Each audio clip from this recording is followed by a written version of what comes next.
reacción de Rusia? ¿La provoca Estados Unidos sabiendo que quizás era inminente el ingreso de Ucrania a la OTAN?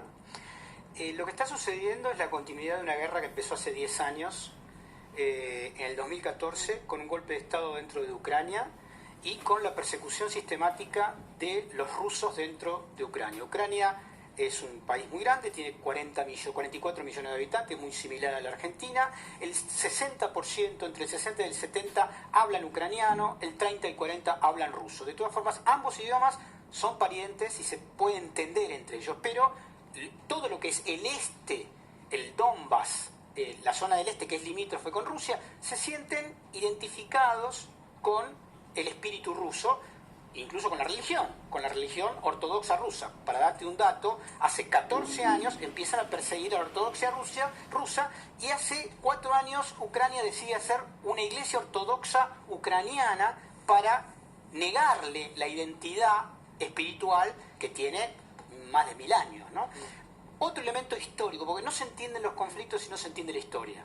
Si la historia explica este conflicto. Un segundo elemento clave es Rusia, ¿dónde nace? Rusia nace en Kiev. El primer estado ruso se llama el Rus de Kiev en el siglo IX. O sea, si no se entiende esto, no se entiende nada. Es decir, Rusia, la primera vez en la historia que Ucrania es independiente es en 1991. Del Rus de Kiev se pasó al Imperio zarista, del cual Ucrania era parte, y después a la Unión de Repúblicas Socialistas Soviéticas, de la cual Ucrania era parte. Más aún, alguno que sepa de historia recordará, por ejemplo, a Nikita Khrushchev, que fue jefe del Estado soviético. Es ucraniano, era ucraniano, y su familia todavía sigue, su descendiente viviendo en Ucrania, en el Donbass. En el Donbass, donde empezó esta guerra, ya mataron 15.000 rusos en los últimos 10 años. Estamos hablando de las regiones separatistas con el ejército de Ucrania. Ahí hay una guerra. En realidad empezó paramilitarmente con un grupo nazi llamado el batallón de Azov. Nazi porque portan las SS, digamos, portan las esvásticas, etcétera, que empezó a perseguir a los rusos. Es decir, hay un tema histórico ahí que tiene que ver con la Segunda Guerra Mundial que es clave también, y que lo explico cortito, chiquito, que es muy simple. Cuando la Alemania nazi entra por Ucrania en el año 1941 en la Operación Barbarroja, un montón de sectores ucranianos nazis se suman al ejército nazi. 2 oficiales del ejército nazi ucraniano son declarados héroes nacionales por la Ucrania separatista en los últimos años, en una ofensa, en una falta de respeto y en una humillación a un país como Rusia, que perdió la mitad de todos los muertos de la Segunda Guerra Mundial. Por eso Putin dice, vamos a desnazificar Ucrania. Hay un elemento clave histórico que hay para entender esto. Eso te quería preguntar y por eso venía como levantando la mano, Jorge, porque por un lado tenemos a Putin diciendo concretamente no solamente que hay que desnazificar Ucrania, sino acusando a Zelensky y a la población ucraniana pro-occidente de neonazi.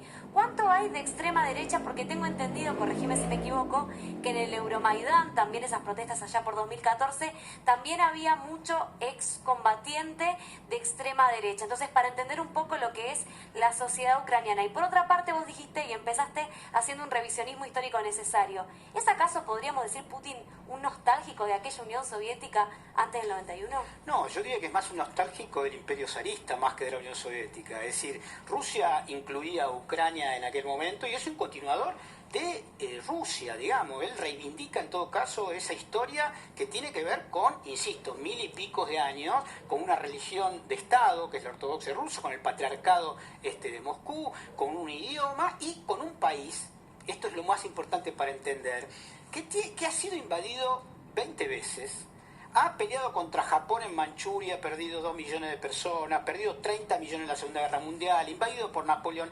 Y lo que está pasando acá, hay 2 elementos claves. Lo primero es esta historia que estoy diciendo y la persecución de los rusos. Que es muy importante lo que es clave. diciendo, ¿eh? No, es que si no, no se entiende nada. Es que, ¿qué hace Putin? Está defendiendo a los rusos que están siendo perseguidos, por eso hablo de genocidio.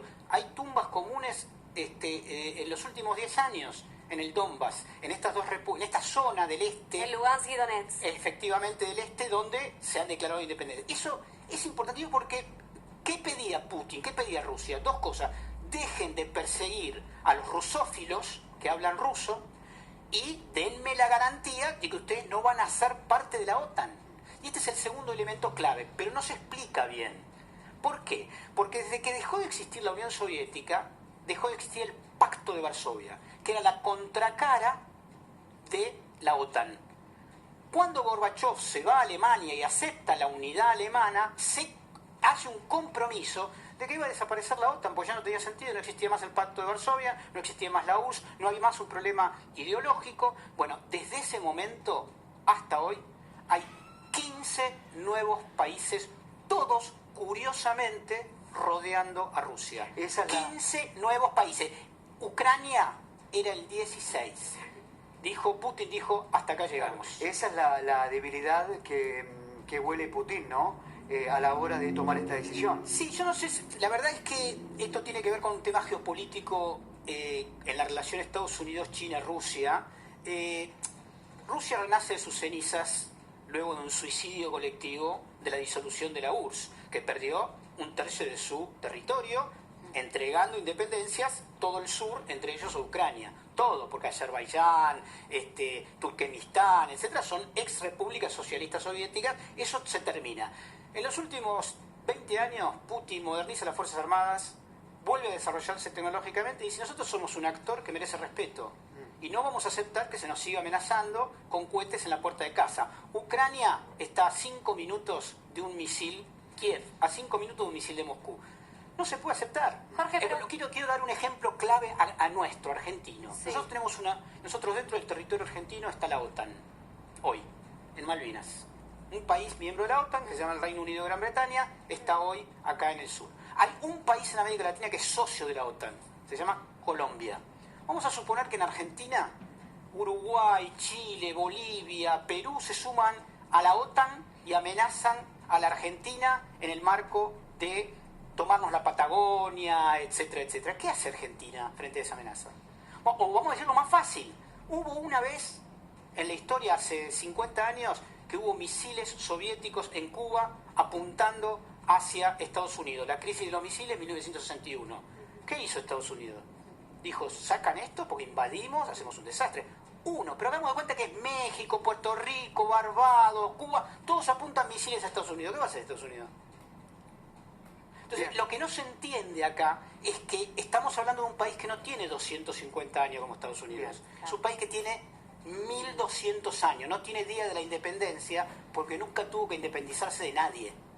Es importante. Ahora vamos a continuar con la historia y con el presente de Ucrania y Rusia. Creo que